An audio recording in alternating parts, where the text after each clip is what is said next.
Good evening friends, once again आप सभी लोगों का स्वागत है मेरे इस चैनल पे। आज हम बुक जो है think and grow rich written by Napoleon Hill, उसका सेकंड चैप्टर जो कि फेथ है उसको हम डिस्कस करेंगे। चलिए शुरू करते हैं। पर इससे पहले मैं एक बात बताना चाहूँगा कि वीडियो थोड़ी लंबी हो सकती है, क्योंकि मैं चाहता हूँ कि मेरी कोशिश है कि मैं मैक्सिमम लर्निंग्स जो हैं आपके साथ शेयर करूँ, ताकि आप इससे मैक्सिमम बेनिफिट उठा सकें। चलिए शुरू करते हैं।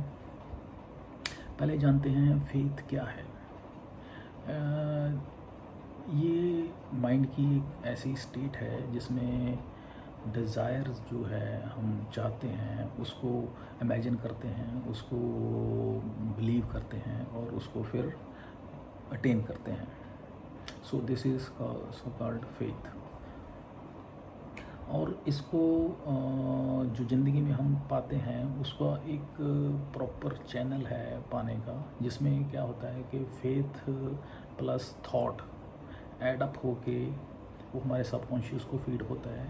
सबकॉन्शियस को फीड होने के बाद वो जो है ट्रांसलेट होता है एक स्पिरिचुअल इक्विवेलेंट को, that goes to super power, super intelligence, या जिसको गॉड कह लीजिए। और वो क्या होता है, वहाँ से फिर वो फिज़िकल इक्विवेलेंट में कन्वर्ट होके जो हमारी इच्छा है उसको उसमें कन्वर्ट हो जाता है, फिज़िकल फॉर्म में आ जाता है जो हम चाहते हैं। इसमें ऑथर ने बताया है कि जो हमारे इमोशंस हैं, emotion of faith, love and sex, ये जो बड़े स्ट्रॉन्ग पॉजिटिव इमोशंस हैं ह्यूमन बीइंग में। और ये जो हैं जब इमोशंस के साथ ब्लेंड होते हैं, पॉजिटिव इमोशंस ये जो हैं जब ये ब्लेंड होते हैं तीनों, और ये फिर रीच करते हैं आपके सबकॉन्शियस माइंड तक, और फिर कन्वर्ट होते हैं स्पिरिचुअल इक्विवेलेंट में, और फिर सो कॉल्ड गॉड के पास जाते हैं ये वाइब्रेशंस, और फिर ये उसके बाद फिज़िकल फॉर्म में कन्वर्ट होकर आते हैं वापस। तो ये एक बड़ा मतलब स्ट्रॉन्ग कॉम्बिनेशन है तीनों का। इसमें लव और फेथ जो है ये psychic related to human mind के साथ हैं, पॉजिटिव इमोशंस। लेकिन जो सेक्स है that is a biological and physical emotion है totally. But these emotions are very strong emotions, positive emotions. No doubt there are negative emotions also, we will not discuss about that. अब बात आती है कि faith को हम कैसे develop करें। फेथ को डेवलप करने का तरीका ऑथर के अकॉर्डिंगली है ऑटोसुजेशंस। ऑटोसुजेशंस क्या हैं? These are nothing but induced और क्रिएटेड एफर्मेशंस, और you can say repeated instructions, जो कि आप बार बार रिपीट करते हैं, अपने माइंड को फीड करते हैं, और उसके बाद फिर ये धीरे धीरे आपके सबकॉन्शियस माइंड में परमानेंटली एम्बेडेड हो जाते हैं। So this is called autosuggestion. So by this autosuggestions हम अपने फेथ को डेवलप करते हैं, जो कि एक हम विलिंगली करते हैं ये प्रोसेस। जैसे कि हम मनी को प्राप्त करना चाहते हैं, पैसे को पाना चाहते हैं, तो उसके लिए ऑटोसुजेशंस हम करते हैं, अपने आप को एफर्मेशंस देते हैं। और एफर्मेशंस का क्या फ़ायदा होता है, वो हमारे सबकॉन्शियस माइंड में एम्बेड होती हैं, फिर वो जा कर के स्पिरिचुअल इक्विवेलेंट में कन्वर्ट होते हैं, और जो सुपर नेचुरल पावर है उसके पास जाती हैं, और उसके बाद फिर वो फिज़िकल इक्विवेलेंट में कन्वर्ट होने के बाद फिज़िकल फॉर्म में वापस आपके पास जो आप चाहते हैं मनी के रूप में आपके पास आ जाता है। ये जो फेथ है ऑथर के अकॉर्डिंगली, आप इस बुक में 13 प्रिंसिपल्स डिस्कस किए हैं ऑथर ने। ये फेथ, आप ये 13 प्रिंसिपल्स को अगर आप इन पे काम करते हैं, इनको अटेन करते हैं अपनी लाइफ में, इम्बाइब करते हैं, तो आप इस फेथ को गेन कर सकते हैं, और इसमें जो आप लाइफ में चाहते हैं वो प्राप्त कर सकते हैं। और इसकी जो एफर्मेशंस को रिपीटेडली अगर हम करते हैं, प्रोग्रामिंग आपके ब्रेन की हो जाती है, उससे आपकी सबकॉन्शियस माइंड की प्रोग्रामिंग हो जाती है अगर हम एफर्मेशन को रिपीटेडली करते हैं। और इसमें जो हमारे डिज़ायर्ड रिजल्ट्स होते हैं वो हम प्राप्त कर लेते हैं फाइनली। इसमें फॉर एग्ज़ाम्पल ऑथर के अकॉर्डिंगली, जैसे वो कहता है कि अगर आप एक स्मोकर हैं, उसके पास पहली बार बैठेंगे तो आपको उसकी जस्ट पहले एक फ़ील आएगी, लेकिन अगर उसके साथ आप काफ़ी बार बैठते हैं तो आपकी थोड़ी उसके साथ बैठने की आदत पड़ जाएगी। लेकिन अगर आप उसके साथ ज़्यादा काफ़ी समय तक रहते हैं तो उसकी आपको लत पड़ जाएगी। सो दिस इज़ लाइक दैट। और एक कहावत है कि जो आपकी विचार हैं आपके, अगर वो उनके साथ इमोशंस जुड़ जाएं, और इमोशंस के साथ अगर आपकी डिज़ायर ऐड अप होती हैं, थॉट्स जुड़ जाती हैं, तो बहुत जल्दी वो मटेरियलाइज होती हैं। ये लॉ है, नेचर का लॉ है। क्यों है होता है ये? क्योंकि ये जो वाइब्रेशंस जो हैं आपकी, वो वाइब्रेशंस आपकी ईथर की वाइब्रेशंस के साथ हार्मोनाइज करके बहुत जल्दी मटेरियलाइज हो जाती हैं। ये ईथर क्या है? ईथर इज़ नथिंग बट, जिसको हम भगवान कहें, उसको गॉड कहें, यूनिवर्सल सब्सटेंस कहें, उसे हम किसी भी नाम से पुकार सकते हैं, but this is not environment. इसमें ये चीज़ ध्यान देने वाली है। सबकॉन्शियस माइंड जो हमारा है, इसमें बहुत रोल प्ले करता है आपके फेथ में, और ये डिफरेंशिएट नहीं करता है कि आप इसको पॉजिटिवली फीड कर रहे हैं या नेगेटिवली फीड कर रहे हैं, क्योंकि it is neutral to whatever you feed to it. बहुत बार ऐसा क्या होता है कि बहुत बारी लोग फ्रस्ट्रेट हो जाते हैं, अपनी ज़िंदगियां ख़राब कर लेते हैं सिर्फ इस चक्कर में, क्योंकि उनकी माइंडसेट या उनकी माइंड की प्रोग्रामिंग बहुत ज़्यादा नेगेटिव हुई होती है, और यहाँ तक के है सुइसाइड भी कर लेते हैं इस चक्कर में, क्योंकि उनकी प्रोग्रामिंग माइंड इतनी नेगेटिव होती है और वो सबकॉन्शियस में एम्बेडेड हो चुकी होती है, जिससे वो निकल नहीं पाते हैं। और सबकॉन्शियस माइंड की ये प्रॉपर्टी है, खासियत है, वो अपने आप में न्यूट्रल है, वो नहीं सोच पाता, वो नहीं डिसाइड करता या कर सकता कि आप ये आपके लिए सही है या गलत है। और इसमें फिर वही बात है कि जो आपकी ये जो फेथ है, इसमें आपकी जो सबकॉन्शियस माइंड की जो प्रोग्रामिंग है, उस पर बहुत बड़ा इसका इम्पैक्ट पड़ता है, वो चाहे पॉजिटिव हो चाहे नेगेटिव हो। और आपका सबकॉन्शियस माइंड ने आपने जो भी इसको फीड किया फेथ के साथ, वो उसको मटेरियलाइज कर देना है। और इसके लिए एक एग्जांपल दी है ऑथर ने, उसे कहते हैं प्लेसिबो इफेक्ट। उस प्लेसिबो इफेक्ट में क्या होता है कि जैसे कि एक पेशेंट है, उसको कोई बीमारी हो गई, उसमें डॉक्टर क्या करता है, उसको एक्चुअल मेडिसिन देने की बजाय उसको फेक मेडिसिन देता है। एक्चुअल में फेक मेडिसिन मतलब that's not real medicine, that's just nothing, वो इन फॉर्म ऑफ मेडिसिन उसको ये कह के दिया जाता है कि ये एक्चुअल मेडिसिन है। एक्चुअल में वो मेडिसिन नहीं होती है, कुछ भी नहीं होता है। और मज़े की बात ये है कि वो जो कि फेक मेडिसिन है, उसके रिज़ल्ट्स जो हैं एक्चुअल मेडिसिन के जो रिज़ल्ट आने चाहिए वो ही रिज़ल्ट आते हैं। So this is called the placebo effect. इसमें होता क्या है कि मरीज़ को लगता है कि मैं एक्चुअल मेडिसिन ले रहा हूँ, और एक्चुअल मेडिसिन ले रहा हूँ तो उसके सबकॉन्शियस माइंड पे उसी तरह का इफेक्ट पड़ता है, और उसका रिज़ल्ट उसी तरीके से आता है जैसे कि एक एक्चुअल दवाई लेने से आना चाहिए। ऑटो सजेशन जो है, इसमें अगर ऑटो सजेशन अलॉन्ग विद आपकी strong faith with repeated repetitions auto अगर हम करते हैं, तो इसका आपकी लाइफ पे बहुत बड़ा इफेक्ट पड़ता है, और उसमें जो आप चाहते हैं लाइफ में प्राप्त कर सकते हैं। इसमें ऑथर ने कुछ चीज़ें फेथ के रिगार्डिंग बताई हैं कि ये चीज़ें ध्यान में रखनी चाहिए। जैसे कि फेथ के बारे में ऑथर ने कहा है कि ये जो है स्टार्टिंग पॉइंट ऑफ रिचनेसेस है आपकी लाइफ में, basis of all miracles in life है, और एंटीडोट ऑफ फेलियर है फेथ, और एक कॉस्मिक फोर्स है जिसे आपकी जो सबकॉन्शियस माइंड है वो इम्पैक्ट होता है, और आप जो लाइफ में चाहते हैं वो प्राप्त कर लेते हैं। सो फाइनली जो एक आदमी चाहता है अपनी लाइफ में, अगर उसमें स्ट्रॉन्ग फेथ है with strong emotions and convictions, वो प्राप्त कर लेता है। क्योंकि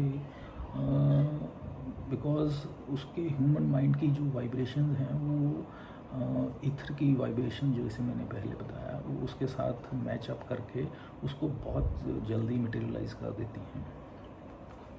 सो इसलिए ये बात कही जाती है कि जितना आपका ज़्यादा स्ट्रॉन्ग फेथ होगा किसी चीज़ पे प्राप्त करने के लिए, उतना जल्दी वो मटेरियलाइज हो जाएगा। इसमें ऑथर ने एक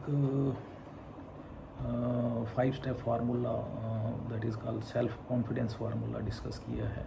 इसके 5 स्टेप हैं। इसमें पहले स्टेप में उसने कहा है कि अगर कोई ज़िंदगी में कुछ प्राप्त करना चाहता है तो उसको ये सेल्फ कॉन्फिडेंस के 5 फार्मूले जो हैं, 5 स्टेप हैं, ये फॉलो करने चाहिए। पहला स्टेप उसमें है कि one has to take consistent action whatever he wants to and he has a desire to achieve. Secondly, he has to do 30 minutes practice daily to think and visualize कि वो जो बनना चाहता है लाइफ में, उसके लिए उसको विजुअलाइज करना चाहिए 30 मिनट्स डेली कि क्या बनना चाहता है, उसको आंखें बंद करके विजुअलाइज करना चाहिए। थर्ड थिंग इज़ उसको 10 मिनट के लिए ऑटो सजेशन देना चाहिए अपने आप को, to develop self confidence about that, so that उस पर इतना आत्मविश्वास पैदा हो सके कि जो चाहता है वो उसको मिलेगा ही मिलेगा। और उसको जो चीफ डेफिनेट एम है, उसका डेफिनेट चीफ एम जो उसका लाइफ का है, उसको एक क्लियर कट उसकी डिस्क्रिप्शन उसको लिखनी है एक पेपर पे, और उसको लिख के और उसको पढ़ना है, और उसको तब तक उस पर काम करते रहना है जब तक वो अचीव नहीं हो जाता है। और 5वां पॉइंट इसमें है कि जो भी वेल्थ प्राप्त होती है या होगी इंसान को, वो उसको सही यूटिलाइज़ करेगा, किसी के साथ नेगेटिव एटीट्यूड नहीं रखेगा, और उसको जो प्राप्त हुआ है उसके बदले में कुछ सोशल सर्विस करेगा, that will provide some social service to society. So और ये जो सारी जो 5 स्टेप फार्मूला है, उसको एक स्टेटमेंट के रूप में उसको अपने पास रखना है, और इसको डेली बेसिस पे 2 टाइम्स रिपीट करना है। और इसका पर्पज़ सिर्फ यही है ताकि ये जो है आपके उसके सबकॉन्शियस माइंड में चला जाए, और सबकॉन्शियस माइंड में एक बार बात चली गई, एम्बेड हो गई, तो उसने मटेरियलाइज होना ही होना है, दैट विल हैपन ऑटोमेटिकली। इसमें सबकॉन्शियस माइंड में जो भी फीड हो जाता है, वो पॉजिटिव हो या नेगेटिव हो, उसने रिज़ल्ट देना ही देना है। इसमें एग्जांपल दी है ऑथर ने एक जेंटलमैन की, जिसका नाम था जोसेफ ग्रांट। वो एक बैंकर था। बेसिकली उसने क्या किया, उसने कुछ बैंक से लोन उठाया, लेकिन अनफॉर्चुनेटली वो लोन जो लिया था वो वापस करने की हालत में ना रहा, क्योंकि वो उसने सारा वो पैसा बर्बाद कर दिया। तो उसके दिमाग में ये बात घर कर गई कि वो अब नहीं बचेगा, वो उसको जेल हो जाएगी, वो मर जाएगा। और फाइनली पकड़ा गया वो, लेकिन पकड़े जाने के बाद 3 दिन बाद ही उसकी डेथ हो गई। और उसका जब पोस्टमार्टम हुआ तो पता चला कि उसके मरने का कारण उसका that was mental suicide. Mental suicide मतलब उसके दिमाग में सबकॉन्शियस माइंड में ये बात घर कर गई थी कि वो अब नहीं बचेगा, मर जाएगा वो। सो इसका डिस्कस करने का पर्पज़ ये है कि जो हम अपने थॉट्स अपने माइंड में देते हैं, जो थॉट्स हमारे माइंड में जाती हैं, वो बहुत इंपॉर्टेंट रोल प्ले करती हैं, और इसके बारे में हमें we should be very cautious about that. क्योंकि जो भी थॉट्स जाएंगी वो मटेरियलाइज होंगी, और जितने ज़्यादा फेथ के साथ कन्विक्शन के साथ जाएंगी, उतनी जल्दी ही वो रिजल्ट्स आएंगे, उतनी जल्दी वो मटेरियलाइज होंगी। इसी तरह से एग्जांपल दिया ऑथर ने, इलेक्ट्रिसिटी है। अब अब इलेक्ट्रिसिटी का अगर हम सही यूज़ करेंगे तो हम देख सकते हैं उसके कितने बेनिफिट्स हैं। अगर गलत यूज़ करेंगे इन द सेंस अगर हाथ लगाने की कोशिश करेंगे तो हम उसका रिज़ल्ट क्या होगा, definitely we will get a shock और one can die also. So it depends. So इसी तरह से कहना ये चाहता है ऑथर के ये सबकॉन्शियस माइंड जो है उसका भी यही उसी तरीके से हालात हैं सबकॉन्शियस माइंड के। सही इसका यूटिलाइज़ करेंगे, इसको सही फीड करेंगे तो सही रिज़ल्ट आएंगे। अगर सही यूज़ नहीं करेंगे तो you can't expect good results from it. So author कहता है कि अपने सबकॉन्शियस माइंड को हमेशा पॉजिटिविटीज़ के साथ फिलअप करके रखिए, पॉजिटिव फेथ दे के रखिए। और ये कहता है कि एक जस्ट लाइक मैथमेटिक्स की एक इक्वेशन है 2+2 उसके इक्वलेंट ही है। इसमें कुछ ज़्यादा लंबी चौड़ी साइंस नहीं है या इसमें कोई कॉम्प्लिकेटेड साइंस नहीं है इसके पीछे। It's a very clear and simple rule. Author के अकॉर्डिंगली एक और चीज़ बहुत इम्पॉर्टेंट इसमें डिस्कस किया है, the motion of love. Motion of love का फेथ पे बहुत ज़्यादा इम्पैक्ट बताया गया है। इसमें एग्ज़ाम्पल दी गई है अब्राहम लिंकन की। 40 साल की उम्र तक उसको कोई नहीं जानता था, लेकिन 40 साल के बाद वो एक इतनी रनाउंड पर्सनैलिटी उभर कर आया है हिस्ट्री में। और इसके पीछे उसका कारण था एक औरत के साथ उसका लव अफेयर था। उसको बहुत ट्रूली जिसको वो प्यार करता था, वही उसकी लाइफ का यू टर्न का कारण बना। सो ये जो स्ट्रॉन्ग इमोशन ऑफ लव है that led to this U turn. Another example जो सबसे बड़ी ऑथर ने इस बुक में रादर इस चैप्टर में जो डिस्कस की है वो है महात्मा गांधी की। Mahatma Gandhi was simple lawyer with no money, no power, no man power और no luxury at all, but he had a mindset, he had a strong faith that कि वो इस देश को अंग्रेजों से आज़ाद करवाएगा ही करवाएगा। और इस फेथ ने उसको कहाँ तक पहुँचा दिया कि 200 मिलियन पीपल्स जो था वो उसके इस माइंडसेट से प्रभावित हुए और वो उसके साथ अलाइन हो गए और जो हमने इंडिपेंडेंस प्राप्त की 1947 में। और ये सिर्फ मेयरली जो कहते हैं उसका फेथ था जो कि उसके सबकॉन्शियस में गया और कहते हैं कि अल्टीमेटली वो मटेरियलाइज हो पाया।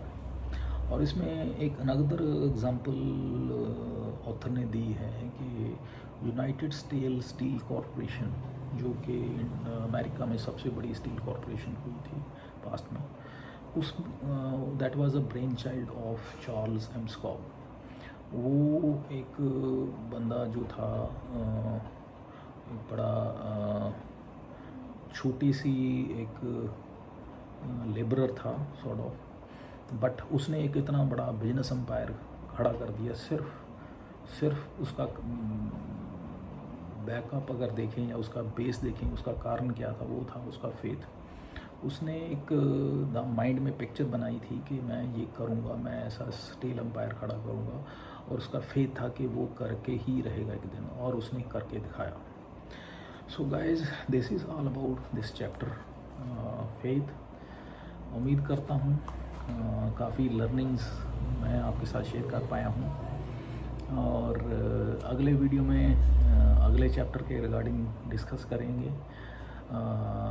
Till then, have a nice day, bye.